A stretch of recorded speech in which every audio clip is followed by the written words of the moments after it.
बिन देखे वह देश की बात कहे सो कूर।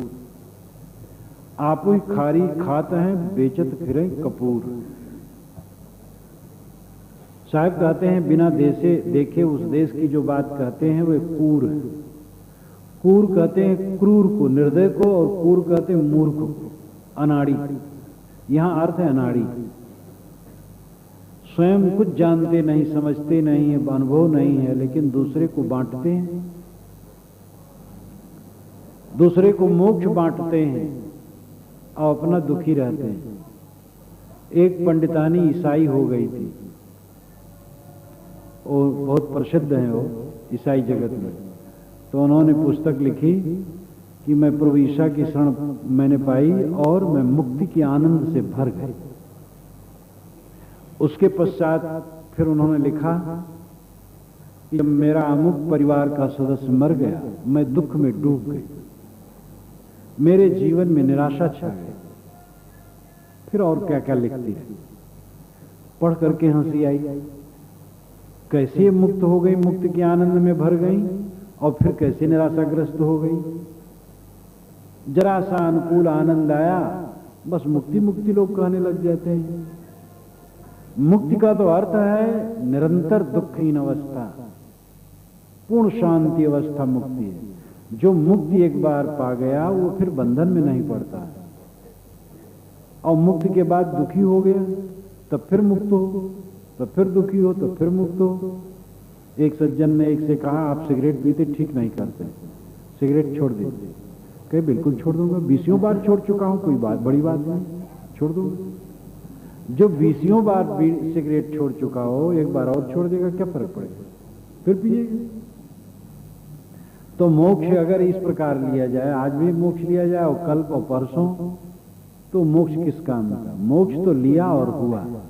ये ठीक है कि पहले उसका अभ्यास बढ़ता, पहले मोक्ष में निरंतरता नहीं रहती, सुख दुख के द्वंद रहते हैं, लेकिन पूर्ण परिपक्व अवस्था में पहुंचकर फिर दुखहीन मन हो जाता है। और ऐसा दुखहीन मन जब हो गया तो वो मोक्ष है। बिन देखे वह देश की बात कहे सो कूर। स्वयं उसका अनुभव करना चाहिए, तब उसका उपदेश देना चाहिए। या अगर अनुभव नहीं है तो ये निवेदन करना चाहिए कि भाई संतों जो कहा है मैं कह रहा। न बहुत ये कहे कि मुझे अनुभव नहीं है और बहुत बहुत न खोले, तो इतना तो कहना चाहिए संतों ने जो बताया उसको दोहरा रहा। लेकिन अपना कुछ अनुभव नहीं और मुक्ति का ठेकेदार बन रहा है, तो साहब कहते हो कूर है, मूर्ख। आप ही खारी खाते हैं बेचत फिरें कपूर। स्वयं तो नमक खाते हैं और दूसरे के लिए कपूर बेचते हैं। स्वयं वासनाओं में डूबे हैं और दूसरे को मोक्ष देते हैं। मोक्ष की प्रेरणा केवल वाणी से नहीं होती, आचरण से होती। व्याकरण पढ़ना है तो वाणी काफी है, इंजीनियरिंग, डॉक्टरी, वकालत पढ़ना है तो उसकी वकील की, इंजीनियर की, डॉक्टर की वाणी काफी, और उससे हम सीख लेंगे। लेकिन आध्यात्मिक बोध के लिए गुरु की वाणी काफी नहीं, गुरु का आचरण होना चाहिए। वैसे आचरण तो सब जगह महत्वपूर्ण है। एक वकील हो जो आचरण संपन्न और वकालत पढ़ाता हो तो उसका प्रभाव और अच्छा है। डॉक्टर हो, इंजीनियर हो, कोई भी हो, तो आचरण तो सब जगह पूजनीय है। लेकिन आध्यात्मिक क्षेत्र में तो आचरण छोड़ करके मतलब ही नहीं होता है ज्ञान का। यदि रहनी नहीं है तो कहानी से क्या होगा। इसीलिए साहब की ये साखी बहुत प्रसिद्ध है। करनी करे सुपूत हमारा, कथनी कथे सो नाती, कहानी रहे सो गुरु हमारा, हम रहनी के साथी।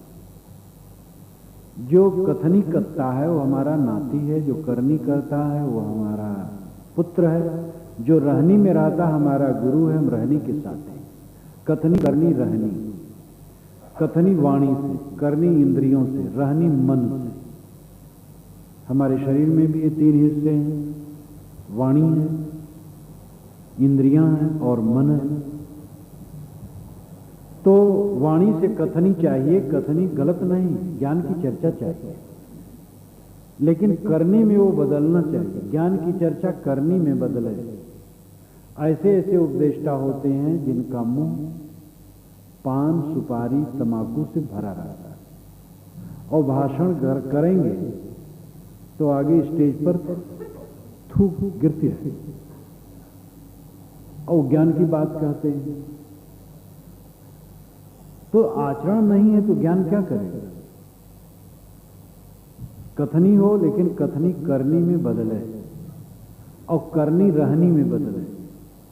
ज्ञान की चर्चा कथनी है, आचरण की पवित्रता करनी है और मन की शांति रहनी है।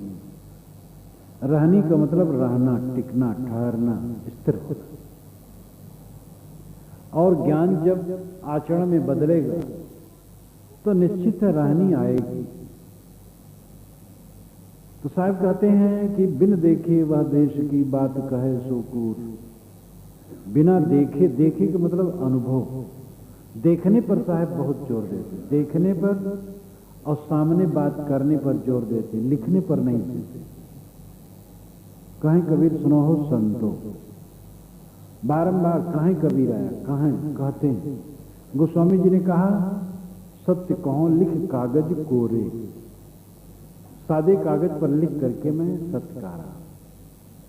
गोस्वामी जी ने कभी नहीं कहा लिखने, उन्होंने कहा कहता हूं। और कहें कबीर सुनो भाई साधो, कहें हरदम कहने को कहते हैं। मुख ही जनाई बात, मत कागज छुओ नहीं, कलम गहो नहीं हाथ। चारों जुग का महात्म कबीर मुख ही जनाई बात। मुख से जो जनाने की बात होती है वो बड़ी जीवंत होती है। हम लोग कागज में लिखते हैं, कोई सामने नहीं रहता, अपना विचार लिखते हैं। लेकिन जब कोई सामने होता है चैतन्य व्यक्ति, तो उस चैतन्य व्यक्ति से प्रेरित होकर के जो हम कहते हैं वो बड़ा जीवंत रहता है। इसीलिए प्रवचन जो होता है वो प्रवचन का लेख छपता है तो ज्यादा आकर्षक होता है, क्योंकि प्रवचन में श्रोताओं के सामने कहा जाता है देख करके। और जहां वार्ता हो, आपस में प्रश्नोत्तर हो, विचार विनिमय हो, वो और रोचक होता है। तो इसलिए चैतन्य संजित वाक प्रकाशित लख लखूर तत्प्रेरे, चैतन्य सत्ता युक्त वार्ता होती। ज्ञान की चर्चा रहनी द्वारा जब होती है तो वो बंदूक में भरी हुई गोली के समान चोट करती है। हाथ से गोली मारी जाए किसी को तो हो सकता लगे भी ना, और लगे तो थोड़ी चोट लगेगी। और बंदूक में भर के मारी जाए तो निशाने पर प्राय बैठेगी और तोड़ डालेगी। रहनी संपन्न वाणी बंदूक की गोली, और रहनी विहीन वाणी हाथ से मारी हुई गोली। इसलिए ज्ञानी वह है जो उसके ज्ञान की चर्चा करनी में बदल जाए, आचरण में बदल जाए, और आचरण रहनी में बदल जाए, तब फिर उसकी जीवन की ऊंचाई है। जब ऐसा व्यक्ति हुआ तो जानो वो देखता मेरा तेरा मनुआ कैसे एक हुई। तू कहता कागज की लेखी, मैं कहता आंखिन की देखी। मैं कहता सुरझावन हारी, तुम राखो अरझाई। मेरा तेरा मनुआ कैसे खोई रे। तो तू कहता कागज की लेखी, तू कहता है कि कागज में लिखा है, बस लिखा है कहता है, सोचता कुछ भी नहीं है। और मैं कहता आंखिन की देखी, मैं तो आंखों की देखी कहता हूं। तो आंखों की देखी लक्षण अर्थ इसका है अनुभव गम, जो अनुभव कर लिया गया है। अनुभव की बात सच्ची होती है, लिखी हुई बात सच्ची हो सकती है, लेकिन वह बात जिसके अनुभव में आई हो उसके लिए वो सच्ची है। और हमारे अनुभव में नहीं आई है, खाली लिखी है और पढ़ रहे हैं, तो ठीक है बौद्धिक ज्ञान हो जाएगा, वाचिक ज्ञान हो जाएगा, लेकिन अनुभव तो नहीं होगा। दूसरे का ज्ञान हमारा ज्ञान नहीं हो सकता है। दूसरे का ज्ञान, हमारा ज्ञान परोक्ष रूप में होता है। अपरोक्ष रूप में ज्ञान हमारा तब होता है जब वो आचरण में आ जाए। क्रोध नहीं करना चाहिए। किसी का उपदेश हमने सुना तो ये हमारा ज्ञान नहीं बन गया, जानकारी बन गई। जब क्रोध आना बंद हो गया तब ज्ञान बन गया। और यही वास्तविक ज्ञान है, और यही देखना। बिन देखे वह देश की बात कहे सुकुर। देखने मतलब अनुभव करना, क्रोध न करना, क्रोध के संबंध में देखना। मोह न करना, मोह के संबंध में देखना। जो मोह को देख लेगा तो मोह कैसे करेगा? हम मोह देख नहीं पाते हैं। किसी वस्तु को आप देखेंगे, देखने मतलब अच्छी तरह से समझना। अच्छी तरह से समझ लेने का अर्थ है व्यामोह का खात्मा हो जाना।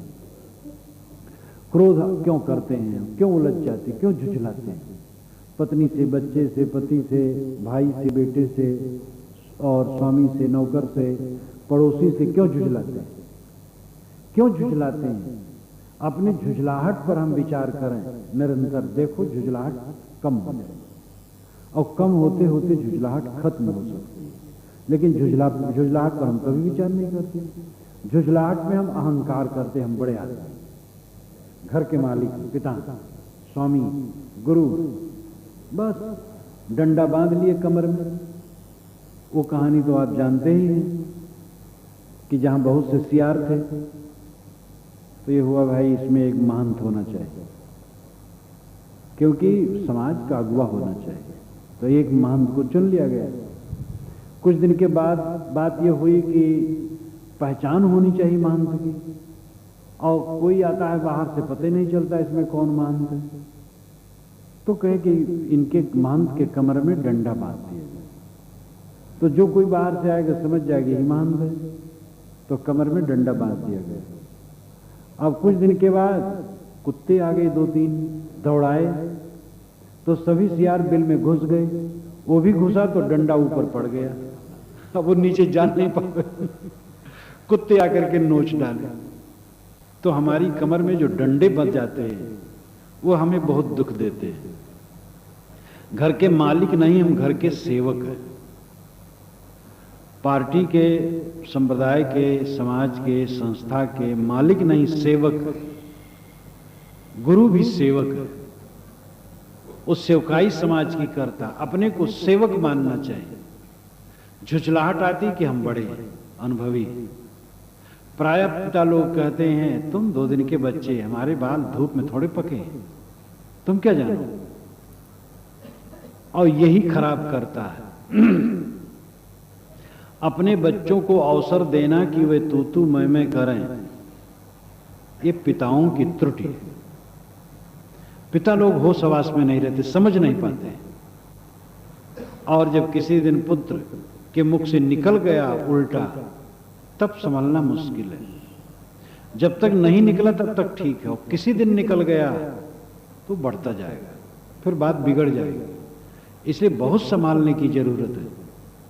इसीलिए तो बराबर ये बात कही जाती है कि 5 बरस तक बच्चे का दुलार, 5 से 16 बरस तक सावधानी, कड़ाई रखना, गलत काम न करने पाए। 16 के बाद उनको भाई समझ करके, मित्र समझ करके कोई भी अरुचिकर बात उनसे न कही जाए, और कुछ समझाना हो तो अकेले में प्यार से, स्नेह से समझाया जाए। लेकिन ऐसा करने में हमें अपने अहंकार में ठेस लगती है। मैं बड़ा आदमी, मैं पिता, मैं गुरु, मैं श्रेष्ठ, और इनको बुला करके मैं बहुत पुचकार के समझाऊं, बस डांटना शुरू। तो जब एक दिन बच्चे का दिमाग घूमेगा और उल्टा कह देगा तो आपको तलवार लगेगी। अपनी इज्जत अपने हाथ में संभाल करके चलने ही में कुशलता। क्रोध, झुझलाहट को देखो और रोज देखो, रोज देखो, देखो क्रोध गायब हो जाएगा। तमाकू खाते हो तो देखो तमाकू क्यों खाते, क्या फल है, देखो जरा तमाकू को, फिर तमाकू की डिबिया हाथ से छूट जाएगी। काम वासना की प्रबलता में डूब करके इंसान जो अपने आप को कमजोर, घृणित और निरर्थक मलिन बनाता है, उस पर सोचे, देखे उसको क्या रखा। किसी भी गंदी आदत और किसी भी कुटेव को देखो छूट जाएगा। देखने का मतलब है अनुभव करना, देखने का मतलब है तत्वबोध हो जाना। बिन देखे वह देश की बात कहे सो कूर। वह देश स्वरूप स्थित, आत्म स्थित, मोक्ष, निर्वाण, परमानंद पद, जितने ऊंचे ऊंचे शब्द हैं, उस सारे शब्दों का भाव वो देश है, स्वरूप स्थित देश। तो वह देश की बात जो बिना देखे कहता है वो अनाड़ी है। आप ही खारी खाते हैं, बेचत फिरें कपूर। स्वयं मन भटकता है सांसारिकता में, चिंता में, फिक्र में, दुख में, और दूसरे को मोक्ष और गति और परमानंद का उपदेश करते हैं, तो ये बेकार है।